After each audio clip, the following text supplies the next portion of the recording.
Tasya juara 1, tapi ribuan netizen protes. Apakah keputusan ini adil bagi runner-up?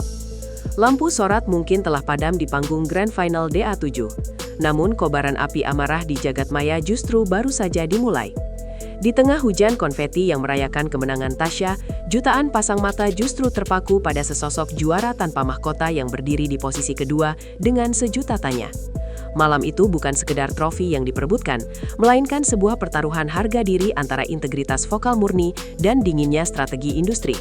Saat ribuan jempol netizen mulai mengetikkan kata skandal, kita dipaksa menyaksikan sebuah paradoks pahit.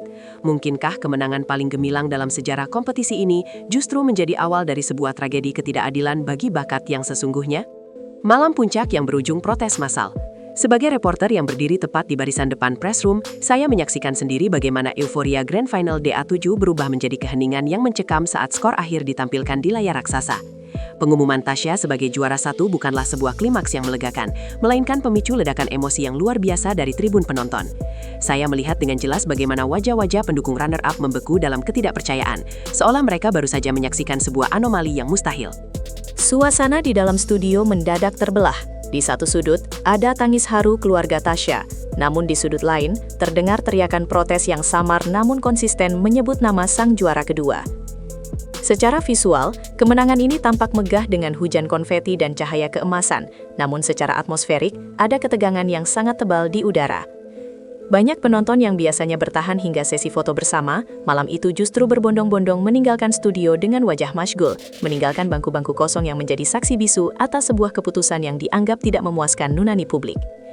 Ini adalah kali pertama dalam karir saya meliput ajang pencarian bakat di mana aroma kekecewaan jauh lebih kuat daripada aroma perayaan kemenangan itu sendiri. Statistik versus realitas, mengapa netizen merasa terlukai? Setelah acara ditutup, saya segera melakukan pemantauan terhadap algoritma media sosial yang mendadak merah oleh gelombang protes. Ribuan netizen tidak hanya sekedar mengeluh, mereka datang dengan data, perbandingan video, hingga analisis teknis mengenai vokal kedua finalis. Poin utama yang memicu kemarahan adalah perbedaan kualitas vokal yang dianggap sangat kontras pada malam final tersebut. Netizen mengunggah ulang momen di mana Tasya sempat kehilangan kontrol pada nada rendah, sementara sang runner-up melakukan modulasi yang sempurna tanpa celah. Apakah telinga juri berbeda dengan telinga jutaan rakyat Indonesia? Menjadi pertanyaan yang diulang-ulang hingga mencapai ribuan kali repost. Protes ini bukan lagi sekedar urusan kalah menang antar penggemar, melainkan sebuah gerakan kolektif yang menuntut keadilan bagi bakat yang dianggap telah dikorbankan demi kepentingan komersial. Saya mencatat bahwa sentimen negatif terhadap kemenangan Tasya mencapai angka yang mengkhawatirkan bagi sebuah citra juara, di mana lebih dari 70% interaksi di platform X, Twitter, menyatakan ketidakpuasan. Fenomena ini menciptakan jurang pemisah yang lebar antara angka voting yang tertera di layar dengan validasi publik di dunia nyata, memicu diskusi panjang tentang efektivitas sistem pemilihan yang digunakan oleh pihak televisi. Nasib sang runner-up di balik gemerlap panggung. Saya berkesempatan mengamati gerak-gerik sang runner-up sesaat setelah ia turun dari panggung utama. Meski ia tetap tersenyum dan memberikan pelukan selamat kepada Tasya, saya menangkap sorot mata yang sulit disembunyikan, campuran antara kelelahan fisik dan kehampaan emosional. Di balik panggung, ia dikelilingi oleh timnya yang tampak sangat terpukul. Beberapa kru pendukungnya bahkan tidak mampu menahan tangis melihat idola mereka harus puas di posisi kedua setelah memberikan performa yang dianggap sebagai penampilan terbaik sepanjang sejarah kompetisi. Keputusan ini dianggap tidak adil karena sang runner-up telah menunjukkan grafik peningkatan yang stabil tanpa pernah berada di posisi tidak aman sejak babak eliminasi awal. Banyak pihak menilai bahwa posisi kedua malam itu adalah sebuah pengorbanan untuk memberikan jalan bagi narasi kemenangan yang lebih menjual secara drama televisi. Dalam wawancara singkat yang saya lakukan, ia hanya berucap, "Mungkin ini rencana Tuhan yang lain," sebuah pernyataan diplomatis yang justru semakin menyulut rasa simpati publik. Keanggunannya dalam menerima kekalahan yang kontroversial ini justru menjadikannya juara di hati rakyat, sebuah gelar tidak resmi yang saat ini gaungnya jauh lebih besar daripada gelar juara 1 yang dipegang oleh Tasya. Pembelaan juri, standar profesional atau sekadar alibi? Menanggapi tekanan yang begitu masif, saya mengejar salah satu dewan juri di koridor belakang untuk mendapatkan klarifikasi. Juri tersebut tampak sangat defensif dan menegaskan bahwa penilaian mereka didasarkan pada parameter yang tidak bisa dilihat secara kasat mata oleh penonton di rumah. Menurutnya, Tasya memiliki paket industri yang sangat kuat, meliputi daya tarik panggung, kemampuan berkomunikasi, dan warna vokal yang dianggap lebih mudah dipasarkan. Menyanyi bukan hanya soal nada tinggi, ini soal siapa yang bisa menjual tiket konser di masa depan, ujarnya kepada saya dengan nada yang cukup tajam.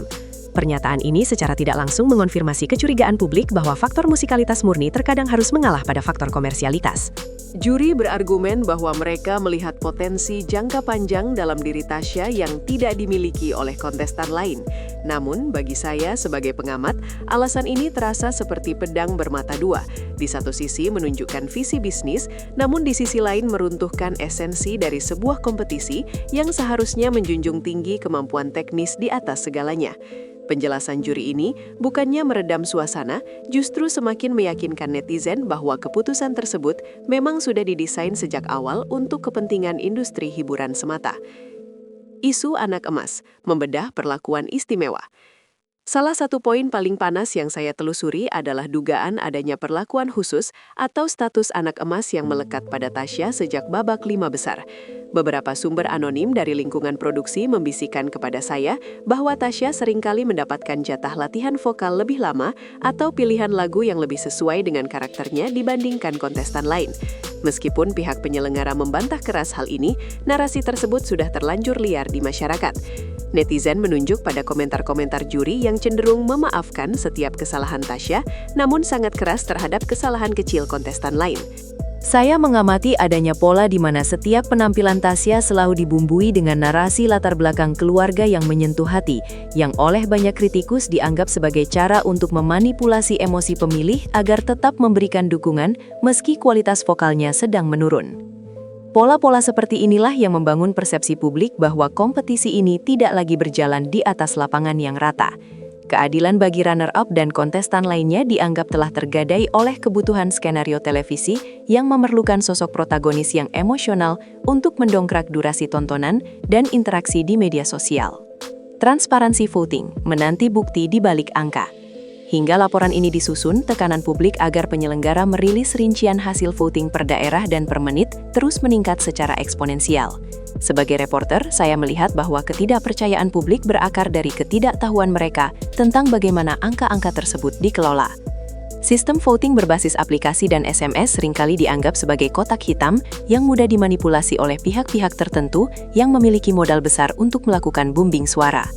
Saya mencoba menghubungi perwakilan penyedia layanan teknis voting tersebut, namun mereka hanya memberikan jawaban standar bahwa semua data telah diverifikasi oleh auditor independen. Namun, publik tidak lagi puas dengan jawaban normatif. Mereka menuntut transparansi total. Mereka ingin melihat apakah lonjakan suara Tasya terjadi secara alami atau ada pola aneh yang muncul di menit-menit terakhir menjelang penutupan. Kegagalan penyelenggara untuk bersikap transparan dalam poin ini adalah lubang besar yang membuat isu skandal terus bergulir. Tanpa adanya audit publik yang terbuka, kemenangan Tasya akan selalu dipandang sebagai sebuah angka yang dipaksakan, bukan sebuah dukungan yang organik dari seluruh lapisan masyarakat Indonesia yang menonton. Beban psikologis Tasya, juara di tengah hujatan. Di tengah kemelut ini, kita tidak boleh melupakan kondisi psikologis Tasya sebagai individu yang berada di pusat badai. Saat saya melihatnya di ruang tunggu setelah acara, ia tampak tidak seperti pemenang pada umumnya yang penuh tawa. Wajahnya pucat, dan ia terus menggenggam tangan ibunya dengan sangat erat. Ia sadar betul bahwa di luar sana, namanya sedang menjadi sasaran kemarahan ribuan orang. Sebagai reporter, saya melihat sisi tragis dari kemenangan ini. Tasya memenangkan piala, namun ia kehilangan kesempatan untuk dicintai oleh publik secara luas di awal karirnya. Setiap kali ia mencoba mengunggah rasa syukurnya di Instagram, ribuan komentar negatif langsung memenuhi layarnya, memaksa tim manajemennya untuk mematikan kolom komentar. Ini adalah beban mental yang sangat berat bagi seorang penyanyi muda yang baru saja melangkah ke dunia profesional. Ia kini harus hidup dengan label juara hasil protes, sebuah beban yang mungkin akan mengganggu fokusnya dalam berkarya.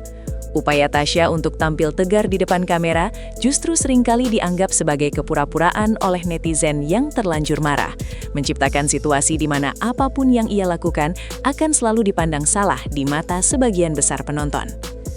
Dampak terhadap kredibilitas ajang pencarian bakat. Konflik di DA7 ini memiliki dampak jangka panjang yang jauh lebih besar daripada sekedar urusan satu musim. saya melakukan wawancara dengan beberapa pakar komunikasi massa yang berpendapat bahwa jika kontroversi seperti ini terus berulang, publik akan mulai meninggalkan ajang pencarian bakat di televisi. Mereka menilai bahwa penonton sudah semakin cerdas dan tidak bisa lagi dibohongi dengan drama-drama buatan. Jika kompetisi menyanyi tidak lagi memenangkan penyanyi terbaik, maka untuk apa kompetisi itu ada? Ujar salah satu pakar kepada saya. Kepercayaan penonton adalah aset paling berharga bagi sebuah stasiun televisi. Dan dalam kasus kemenangan Tasya, aset tersebut sedang berada di ambang kebangkrutan. Banyak penonton setia yang menyatakan lewat media sosial bahwa mereka tidak akan lagi menonton musim berikutnya karena merasa suara mereka tidak dihargai. Ini adalah peringatan keras bagi industri hiburan di Indonesia, bahwa manipulasi emosi dan pengabaian terhadap kualitas teknis demi rating jangka pendek dapat menghancurkan loyalitas penonton dalam jangka panjang. DA7 mungkin mendapatkan rating tinggi karena drama ini, namun mereka mungkin telah kehilangan rasa hormat dari para penikmat musik dangdut yang tulus. Peran media sosial sebagai hakim kedua. Dalam liputan ini, saya mencatat betapa kuatnya peran media sosial dalam mengubah narasi sebuah acara televisi. Jika dulu keputusan juri adalah mutlak dan tak terbantahkan, kini media sosial berfungsi sebagai pengadilan tinggi yang mampu menekan balik pihak penyelenggara. Kekuatan netizen dalam mengumpulkan bukti-bukti ketidakadilan telah membuat pihak produksi DA7 merasa gerah. Saya melihat bagaimana tim kreatif televisi tersebut sibuk melakukan pemantauan terhadap komentar-komentar yang masuk, mencoba melakukan counter naratif lewat konten-konten di balik layar yang menunjukkan kebaikan Tasya. Namun upaya tersebut tampak sia-sia, karena masyarakat sudah memiliki pahlawan mereka sendiri dalam diri sang runner-up. Media sosial telah menciptakan standar keadilannya sendiri, di mana mereka tidak lagi peduli pada skor di layar, melainkan pada kebenaran yang mereka lihat melalui mata kepala sendiri. Fenomena ini menunjukkan adanya pergeseran kekuasaan dalam industri hiburan. Pemirsa bukan lagi objek pasif yang bisa disuapi narasi apapun, melainkan subjek aktif yang mampu meruntuhkan legitimasi seorang juara hanya lewat jempol mereka di layar ponsel. Menatap masa depan, pembuktian lewat karya. Akhirnya, panggung telah dibongkar dan lampu studio telah padam. Namun, perjuangan sesungguhnya bagi Tasya dan sang runner-up baru saja dimulai. Dari hasil investigasi saya, satu-satunya cara bagi Tasya untuk menghapus noda skandal ini adalah dengan merilis karya yang luar biasa berkualitas. Jika lagu perdananya nanti meledak di pasaran dan ia mampu menunjukkan performa vokal yang stabil di berbagai acara off-air, maka perlahan publik mungkin akan mulai memaafkan dan menerima kemenangannya.